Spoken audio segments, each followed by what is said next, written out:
Hi, I'm Pam from Tacoma Houseplant Club. And I'm Elias from the Tacoma Houseplant Club. Welcome to the first video in our series of watering plants. Today we're talking about when to water your plant.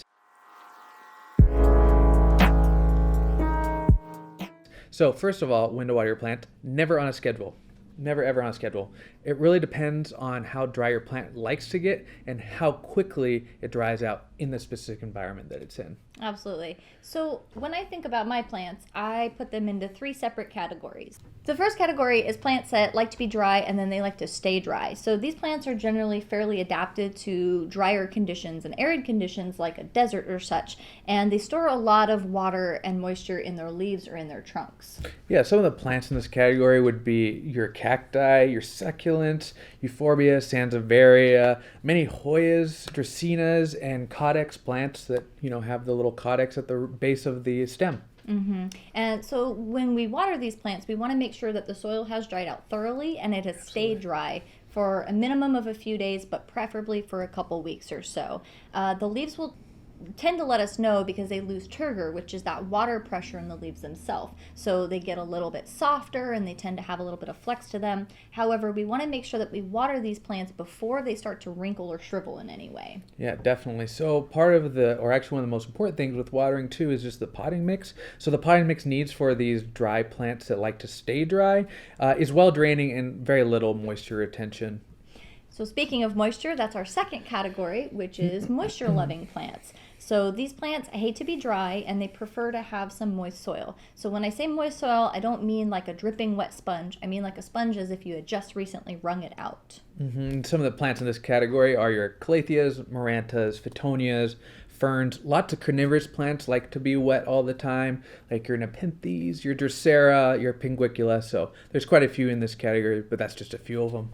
So when we water these plants, we want to make sure that the top half of the soil has dried out before watering them again. So you can gauge this by either using your finger in the soil, you can use a moisture meter, which can be kind of hit and miss, or my preferred method is just to pick the pot up and kind of feel the weight of it for water. A lot of these plants will also let us know if they are thirsty because they'll do a little bit of a droop or a wilt.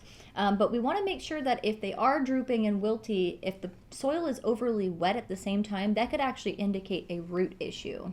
And that root issue really stems from your potting mix. And so the potting mix that you're going to want with moisture-loving plants is really good moisture retention and mild drainage.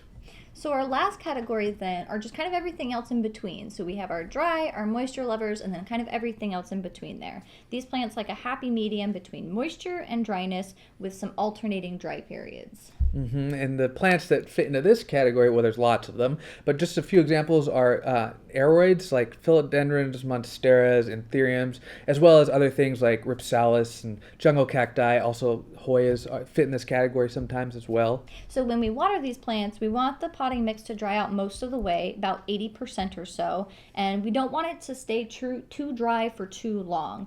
But every few waterings, let's let it dry out completely.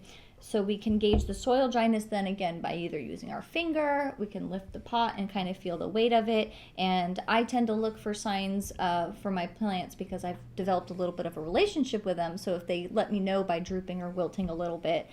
So during the active growing season, I'll always err on the side of a little bit more moisture. And then during dormant periods, I will err on the side of more dryness. And then just like this is the in-between category, the potting mix needs for this is in between as well. So it needs excellent drainage and some moderate moisture retention.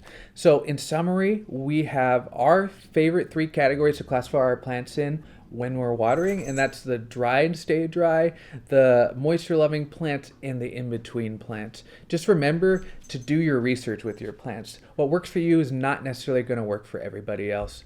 Thanks for watching our video. We hope you enjoyed it, and come back and check us out for our other videos.